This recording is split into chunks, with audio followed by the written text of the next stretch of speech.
Hi உறவுகளே, welcome to சாரா லாக்ஸ். எல்லாரும் எப்படி இருக்கீங்க? நல்லா இருப்பீங்கன்னு நம்புகிறேன். இன்றைக்கி என்ன வீடியோ பார்க்க போகிறோன்னா, அமாவாசை சமையல் ஒரு லாங் வீடியோ தாங்க எடுத்திருக்கேன். என்னென்ன குக் பண்ணுறோம்ன்றது ஒரே வீடியோவாக எடுத்திருக்கேன். வாங்க வீடியோக்குள்ளே போகலாம். இன்றைக்கி அமாவாசை சமையல் என்ன செய்ய போகிறோன்னா, ஃபஸ்ட்டு அரிசி எடுத்திருக்கேன் சாதத்துக்கு. தண்ணி ஊற்றி ஊற வச்சுக்கலாம். இன்னொரு பக்கம் அடுப்பை ஆன் பண்ணிட்டேன். ஒலை வச்சுருக்கேன். ஒலை வச்சுட்டு சிம்மிலே வச்சுட்டேங்க. வச்சுட்டு அது ஒரு பக்கம் கொதிக்க ஆரம்பிக்கும். அரிசி ஊறவும் ஒலை கொதிக்கவும் கரெக்டாக இருக்குது பார்த்தீங்களா? இப்போது அரிசி களைஞ்சி எடுத்து ஒலையில் போட்டுக்கோங்க. போட்டுட்டு தண்ணி ஃபுல்லாக வச்சுக்கோங்க. வச்சுட்டு கரண்டி வச்சு நல்லா மிக்ஸ் பண்ணுங்கள். மிக்ஸ் பண்ணிவிட்டு இப்போது தட்டு போட்டு க்ளோஸ் பண்ணி அடுப்பை சிம்மிலே வச்சுருங்க. கரெக்டாக இருக்கும். ரைஸ் அதுவாக தன்னால் ரெடி ஆகிடுங்க. இப்போது ஒரு குட்டி குக்கர் எடுத்துக்கிட்டேன். ஒரு சின்ன கப்பில் துவரம்பருப்பு எடுத்துக்கிட்டேன். எடுத்து தண்ணி ஊற்றி நல்லா களைஞ்சி எடுத்துக்கிட்டேன். எடுத்துகிட்டு திரும்பவும் தண்ணி ஊற்றிட்டேன் வேக வைக்கிறதுக்கு. இப்போது ஒரு வெங்காயம், மீடியம் சைஸ் வெங்காயம், ஒரு தக்காளி கட் பண்ணி போட்டுக்கிட்டேன். ஒரு 5-6 பல் பூண்டு அதையும் போட்டுக்கிட்டு அது கூட மஞ்சத்தூள் போட்டுக்கிட்டேங்க. போட்டுட்டு இப்போது குக்கரை லிட்டு போட்டு க்ளோஸ் பண்ணிவிட்டு ஸ்டவ் ஆன் பண்ணி ஸ்டவ்வில் வச்சுட்டேங்க. விசில் ஒரு 5 விசில் வச்சு எடுத்துக்கலாம். ஏன்னா பருப்பு வந்து நான் ஊற வைக்கல, உடனே செய்கிறேன். பருப்பு ஊற வச்சா ஒரு 3 விசில் வச்சா போதுங்க, நல்லா வெந்துடும் பூ மாதிரி. இப்போ நம்மளுக்கு பூ மாதிரி வேகணும், அதனால தான் தண்ணியும் கொஞ்சம் அதிகமாக வச்சு ஒரு 5 விசில் வச்சு எடுத்துக்கிட்டேங்க. இப்போ நம்ம சாம்பாருக்கு வந்து காய்கறி போட்ட சாம்பார் தான் செய்ய போகிறோம். அது கத்திரிக்காய், முள்ளங்கி, முருங்கைக்காய், 2 மீடியம் சைஸ் தக்காளி, வெங்காயம் எடுத்திருக்கேன், கறிவேப்பிலை கொஞ்சம், இதெல்லாம் கட் பண்ணி தண்ணியில் போட்டுக்கிட்டேங்க. போட்டுக்கிட்டு அதுக்கப்புறம் இன்னொரு பாத்திரம் எடுத்து இந்த காய்கறிலாம் எடுத்து அந்த பாத்திரத்தில் ட்ரான்ஸ்ஃபர் பண்ணிக்கிட்டேன். ட்ரான்ஸ்ஃபர் பண்ணிவிட்டு இப்போது கூட நறுக்கின வெங்காயமும் கறிவேப்பிலை, அதுக்கப்புறம் தக்காளி அதையும் ஆட் பண்ணிக்கோங்க இந்த காய்கறி கூடயே. போட்டு இப்போது உப்பு, தேவையான அளவுக்கு உப்பு போட்டுக்கோங்க. பத்தலைன்னா அப்புறம் போட்டுக்கலாம், கொஞ்சமாக போட்டுக்கோங்க. அதுக்கப்புறம் மஞ்சத்தூள், பெருங்காயத்தூள், வீட்டு மிளகாய்த்தூள் ஒரு 1.5 டேபிள் ஸ்பூன் போட்டுக்கிட்டு அதுக்கப்புறம் மஞ்சத்தூள், சாம்பார் தூள் ஒரு ஸ்பூன் போட்டுக்கிட்டேன். போட்டுட்டு தண்ணி, காய்கறி வேகத்துக்கு தேவையான அளவுக்கு தண்ணி வச்சுக்கோங்க. தண்ணி வச்சுட்டு நல்லா கொதிக்கணும் சொல்லிட்டு ஸ்டவ்வில் வச்சுருங்க. இப்போ தட்டு போட்டு க்ளோஸ் பண்ணிட்டேங்க. இப்போ ஓரளவுக்கு வெந்திருக்கும் காய்கறி. சூப்பராக கொதிக்குது பார்த்தீங்களா? பாருங்கள், ஓரளவுக்கு தான் வெந்திருக்கு. திரும்பவும் நல்லா மிக்ஸ் பண்ணிட்டு திரும்பவும் தட்டு போட்டு க்ளோஸ் பண்ணிவிடுங்க. திரும்பவும் நல்லா வேகட்டும். ஒரு 5 நிமிஷம் டைம் கொடுப்போமே. ஓப்பன் பண்ண ஓரளவுக்கு முன்னே இருந்ததோட இப்போ வெந்துருச்சு. இப்போ புளி தண்ணி ஊற்றிக்கோங்க. அப்போ கூட முருங்கைக்காய் கலர் மாறல பார்த்தீங்களா? கொஞ்சம் பச்சையாக தான் இருக்குது. ஸோ அதனால் ஒரு 5 நிமிஷம் கொதிக்க விடுவோம். இப்போ நல்லா கலர் மாறி வந்துடுச்சு பார்த்தீங்களா? சூப்பராக.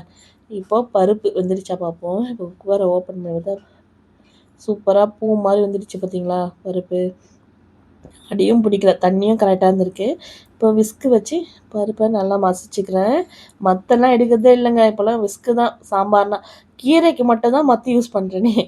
இன்னொரு பாத்திரத்தில் நம்ம கொதிக்க வச்ச காய்கறிலாம் இதெல்லாம் அதை எடுத்து ட்ரான்ஸ்ஃபர் பண்ணிவிட்டு பருப்பு கடைஞ்சது அதையும் எடுத்து மிக்ஸ் பண்ணிக்கிட்டேங்க. இப்போ சாம்பார் தாளிப்பு பார்ப்போம். இப்போ பாத்திரம் நல்லா சூடாகிடுச்சு. எண்ணெய் ஊற்றிட்டு கடுகு, சீரகம், வரமிளகாய் போட்டாச்சு. கடுகு பொரிஞ்சதும் நம்ம இடித்து வச்ச பூண்டு, ஒரு 10 பல் பூண்டு சின்ன சைஸ் இருக்கும், அது நல்லா இடித்து எடுத்துக்கிட்டேன். அந்த பூண்டையும் இதில் ஆட் பண்ணிக்கோங்க. இந்த பூண்டு வந்து லைட்டாக கோல்டன் ப்ரௌன் கலர் வரும்போது கறிவேப்பிலை போட்டுக்கோங்க. போட்டுட்டு இப்போ சாம்பார் ரெடி பண்ணி வச்சாலும் அந்த சாம்பார் எடுத்து ஊற்றிக்கோங்க. ஊற்றிட்டு கொஞ்சம் தேவையான அளவுக்கு தண்ணி வச்சுக்கோங்க, ரொம்ப திக்காக இருக்கும். இப்போ கொதிக்க விட்டு கொத்தமல்லி தூவி இறக்கிடுங்க. சாம்பார் ரெடி ஆகிடுச்சு. இப்போ இந்த வடகை அப்பளம் தாங்க நான் வாங்கியிருக்கேன். இது எங்கள் வீட்டில் எல்லாருக்கும் ஃபேவரட். இதுதான் ரொம்ப பிடிக்கும். இந்த ரவுண்ட் அப்பளமும் நீட் அப்பளமும் வாங்க மாட்டேன். இது மட்டும் தான் வாங்குவேன்.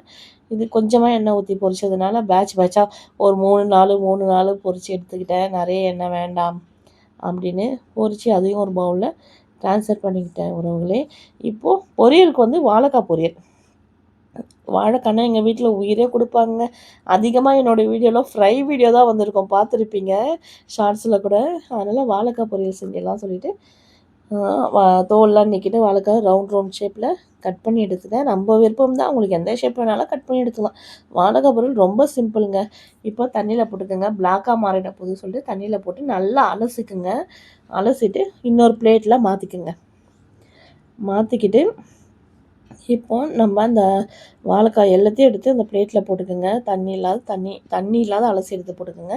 அது கூட சால்ட்டு ஆட் பண்ணிக்கோங்க. மஞ்சள்தூள் கொஞ்சம், வீட்டு மிளகாய் தூள் தாங்க, குழம்பு மிளகாய் தூள், அதை ஒரு ஸ்பூன் போட்டுக்கிட்டேன். போட்டுட்டு லைட்டாக தண்ணி தெளித்த மாதிரி விட்டு நல்லா மிக்ஸ் பண்ணிக்கோங்க. நல்லா மிக்ஸ் பண்ணுங்கள். அந்த மசாலா வந்து வாழைக்காய் எல்லா இடத்துலையும் கோட்டிங்காக இருக்கணும். நல்லா மிக்ஸ் பண்ணிட்டு இப்போ ஸ்டவ் ஆன் பண்ணி பேன் வச்சுடுங்க. ஆயில் ஊற்றுக்குங்க.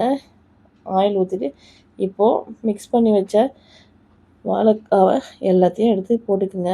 ஃப்ரை பண்ணுறதுக்கு ஒன்று ஒன்றா எடுத்து தனித்தனியாக வச்சுங்க. மொத்தமாக போட்டால் அது வேகாது.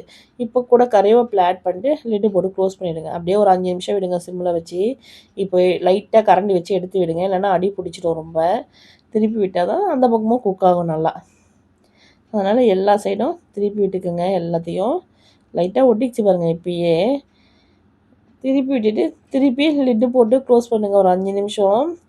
இப்போ பாருங்கள், சூப்பராக வாழைக்காய் பொரியல் ரெடி ஆயிடுச்சு. எண்ணெயே இல்லை பார்த்தீங்களா? அந்த எண்ணெய்லாம் அப்படியே அப்சர்வ் பண்ணிகிட்ருக்கு. இன்றைக்கி என்ன சமையல்னால் சுட சுட சாதம், காய்கறி போட்ட சாம்பார், அதுக்கப்புறம் அப்பள வடகம், வாழைக்காய் பொரியலுங்க. அமாவாசை சமையல் இன்றைக்கி எங்கள் வீட்டில் இது தாங்க. உங்கள் வீட்டில் என்ன சமைச்சிங்கன்றதுன்னு கமெண்ட் பண்ணுங்கள். இந்த வீடியோ பிடிச்சிருந்தா லைக் பண்ணுங்கள், கமெண்ட் பண்ணுங்கள், சப்ஸ்கிரைப் பண்ணுங்கள். உறவுகளே ஸ்கிப் பண்ணாத வீடியோ பார்த்து சப்போர்ட் பண்ணுங்கள் உறவுகளே. நன்றி.